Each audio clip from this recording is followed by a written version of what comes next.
Halo teman-teman sebangsa dan setanah air, dari Sabang sampai Merauke, dari timur sampai ke laut.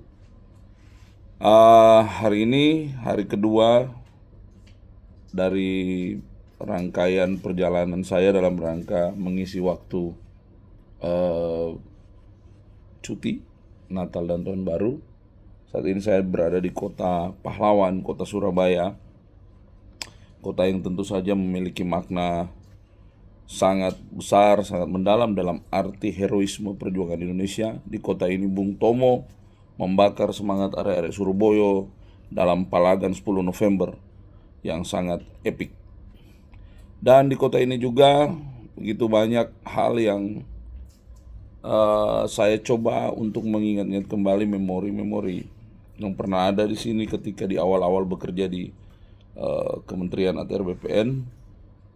Beberapa penugasan menjelajahi bumi Jawa Timur, mulai dari Pulau Madura, Surabaya dan sekitarnya. Masih seperti dulu, masih sangat ramah, masih sangat mempesona bagi sebagian besar orang yang datang berkunjung ke sini. Kali ini saya mau membahas sedikit tentang tim saya yang akhir-akhir ini lagi mewek bener ya, Manchester United. Gara-gara kemarin saya nyebrang ke Madura, jadi ingat Madura itu kan punya klub namanya MU juga, Madura United. Makin kesini tuh saya lihat level Manchester United tuh semakin bersaing dengan Madura United gitu. Jadi semalam mainnya sama Wolverhampton Wanderers ya, The Wolves. Saya ingat saya pernah mendapat kesempatan nonton langsung di Old Trafford beberapa tahun yang lalu. Tim yang dihadapi ya tim ini, tim Wolves ini. Waktu itu MU menang lewat gol Garnacho kalau saya tidak salah. Ya, sekarang permainnya aduh ampun deh. Setiap bola mati itu semua Mancunian seperti saya was-was karena entah ini bakal jadi gol, penalti, kartu. Pokoknya hal-hal yang pasti akan mendatangkan kerugian bagi tim. Nggak tahu, padahal dia tidak menggunakan eh, tim U22 loh, seperti PSSI kemarin yang berani menurunkan tim muda di AFF Asian Cup. Dia turun dengan seluruh pemain intinya dan lagi-lagi sang kapten Bruno Fernandes mendapatkan kartu merah. Jadi kalau kita hitung-hitung, teman-teman, sejak Ole Gunnar Solskjaer mengambil tampuk kepelatihan sampai sekarang ada di tangan Ruben Amorim, rasa-rasanya belum banyak yang berubah. Sedikit ada keyakinan di saat Erik ten Hag masuk. Saya membayangkannya dia akan membangun dinasti baru, kejayaan baru, Great Emporium sebagaimana yang dia pernah bawa ketika dia menukangi Ajax Amsterdam. Tetapi yang terjadi ya kalau orang Jakarta bilang B aja. Mereka juara di turnamen-turnamen minor, tidak bisa bersaing di liga apalagi di Piala Champions. Tapi ujian cinta sejati itu memang begitu. Pada saat sedang terpuruk siapa yang bertahan, nah itulah sebenarnya pecinta sejatinya. Dan ini bukan usaha menghibur diri. Ini beneran saya memang sudah terlalu mencintai MU. Jadi saya nggak pusing nih mau ranking 1, ranking 5, ranking 13. Bahkan kalaupun dia degradasi sekalipun nggak apa-apa biar ketemu Oxford, klubnya Pak Erick Thohir di Liga Inggris. Biar ketemu Elkan Bagot di Liga Inggris, ketemu Marcelino Ferdinand.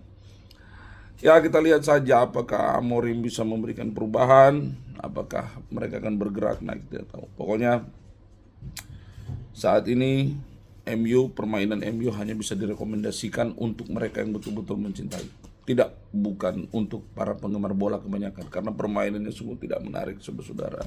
Tidak jelas mau nyerang, mau imbang, balance, atau mau bertahan.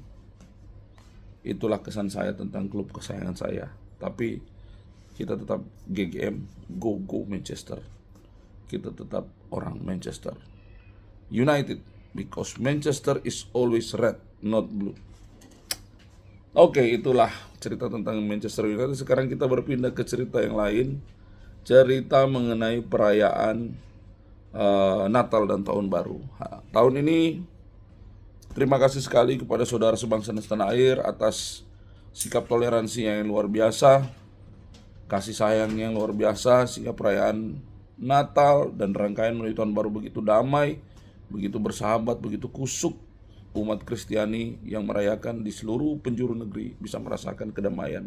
Dan itu semua karena cinta kasih dari saudara-saudara sebangsa dan setanah air yang luar biasa. Mudah-mudahan negeri ini semakin maju, mudah-mudahan negeri ini semakin hebat ke depan. Kita punya potensi untuk menjadi Indonesia Emas di 2045. Mudah-mudahan memang ini bisa menjadi momentum buat bangsa Indonesia untuk bangkit dari tidur panjangnya dan menjadi bangsa yang lebih hebat, lebih maju, lebih diakui, dan lebih memegang peranan. Kita berdoa sama-sama di akhir tahun ini, perang yang ada di seluruh muka bumi ini bisa berhenti, bisa berakhir.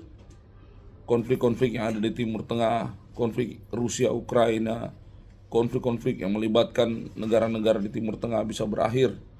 Kita doakan semoga konflik-konflik juga di Afrika, dimanapun berada, di mana ada penderitaan, ada kesakitan, kelaparan, kesedihan, juga bisa berakhir. Kita mengimpikan bersama dunia yang lebih baik, dunia yang lebih bersatu, dunia yang lebih berdamai, dan dunia yang lebih memiliki keinginan untuk maju bersama, sejahtera bersama, di dalam satu bumi yang sama, di dalam satu dunia baru yang lebih baik.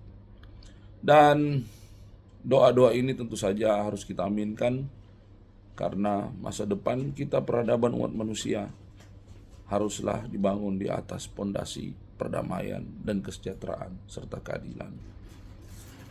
Terakhir, saya ingin menyampaikan bahwa pemerintah, karena saya orang pemerintah ya, mohon maaf ini lompat langsung ke isu mengenai pemerintah dan pembangunan, khususnya yang digawangi oleh Kementerian ATR BPN.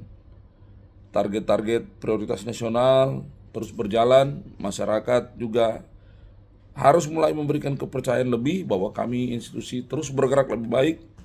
Harus diakui memang di tengah-tengah prestasi membuat pengadaan tanah berhasil, PTSL berhasil, masih ada pertanyaan-pertanyaan masyarakat yang mungkin hari ini sedang dalam permasalahan-permasalahan yang dihadapi, baik itu yang sifatnya ketaatan terhadap SOP yang masih dirasakan rendah, kemudian ada juga yang menjadi korban-korban dari praktek-praktek pihak-pihak yang tidak bertanggung jawab, yang hari ini dikenal dengan mafia tanah.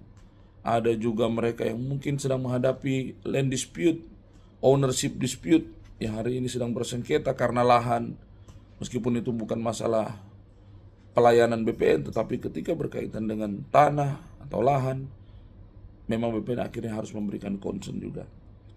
Mari kita sama-sama membantu pemerintah, membantu Kementerian ATR BPN, mendorong bagaimana SOP ini bisa lebih dipahami, kemudian lebih ditepati. Tolong berhenti melakukan praktek-praktek yang kontraproduktif dengan upaya perbaikan kantor-kantor ATR BPN dimanapun berada. Kita ikuti SOP-nya, percepatan-percepatan kita ikuti sesuai aturan, pelaksanaan-pelaksanaan sesuai aturan, undang-undang yang berlaku kita penuhi, kita taati, sehingga tidak ada praktek-praktek yang keluar dari koridor-koridor hukum yang ada. Dan untuk pelaksanaan program-program pemerintah juga kami butuh dukungan. Banyak sekali yang kami kerjakan hari ini, PTSL, Kota Lengkap, Alimedia, dan juga sertifikat elektronik, kemudian pengadaan tanah, penyelesaian sengketa konflik, penertiban tanah terlantar. Begitu banyak sekali hal yang sedang dikerjakan oleh Kementerian BPN. Tentu saja tidak untuk berdiri sendiri, tetapi juga dalam sinerginya bersama-sama dengan kementerian lembaga lain dalam rangka memajukan negara dan bangsa yang kita cintai ini dibawa ke pemerintahan presiden dan wakil presiden yang baru. Oke, itu saja. Saya akan melanjutkan perjalanan ke masih daerah Jawa Timur ya. Dari Surabaya mungkin kita akan ke Malang dan kemudian mencari tujuan lain sampai dengan nanti saya kembali ke Jakarta untuk beraktivitas seperti biasa. Dari bumi para pahlawan pemberani Surabaya, saya Harrison, selamat siang, tetap semangat, tetap maju untuk Indonesia yang lebih baik.